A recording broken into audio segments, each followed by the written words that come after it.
is growing outrage this morning over an encounter between a white police officer and an 8-year-old boy in Syracuse, New York, who is black.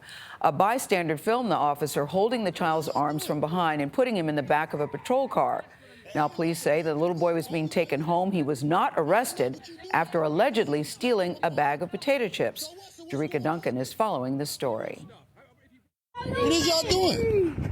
Guess. Take a guess what I'm doing. Hey, he like a baby to me. And this video, viewed tens of thousands of times on social media, the clearly distraught 8-year-old is seen being held from behind by an officer, detained for allegedly stealing a bag of chips. So what's going on then? You're stealing stuff. If he breaks into your house to steal something. Nah, man, what, he stole a bag of chips? So y'all treat me like a whole cold-blooded killer? Keep walking, dude. Moments later, the child can be heard crying as the officer puts him in the back of his patrol car. Y'all just throwing him in the car. Bystander Kenneth Jackson says he felt compelled to start recording. I felt his terror and decided to intervene. What is y'all doing? There's a way that the police need to interact with kids, and what they did is completely unacceptable. The boy's father says the officers brought his son home. Then I saw the video. Then I was very mad now. An officer who wear the uniform, who supposed to protect life and property, look at how he maltreated my son. The Syracuse Police Department issued a statement saying, in part, the juvenile was not placed in handcuffs. Officers met with the child's father and no charges were filed. We need to see the whole incident, look at find out what the body-worn cameras show. Keith Taylor is a college professor and former police officer.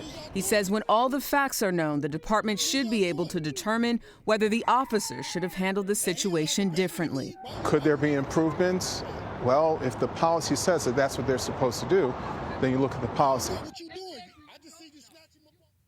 The mayor of Syracuse says the officer knew the child from prior interactions. Police say they are reviewing the body camera videos from all 3 officers involved in this incident. I think it's triggering when you look at the numbers in terms of how black and brown children have been criminalized, and you see an 8-year-old and you ask yourself, is there any other way we could have handled this so that he didn't have to be in a police car? Well, it seems like such a teachable moment that if you had called the parents to the scene, that there could have been a different interaction. Yeah. And maybe they attempted that. I mean, I think they should do a thorough review, and if there's a better way to do it, better way to handle it, that should be the new practice. But once again, it's the cell phone that sort of shines light on how these things happen or bring about questions about possible policies that might need to change. It's hard when you hear the anguish of the child who's clearly very shaken up and probably maybe a little traumatized by it. You do have to wonder, is there a better way? Because I think, well, not everybody, but many kids have stolen stuff from stores. Yeah. You know, I remember stealing a Hostess cherry pie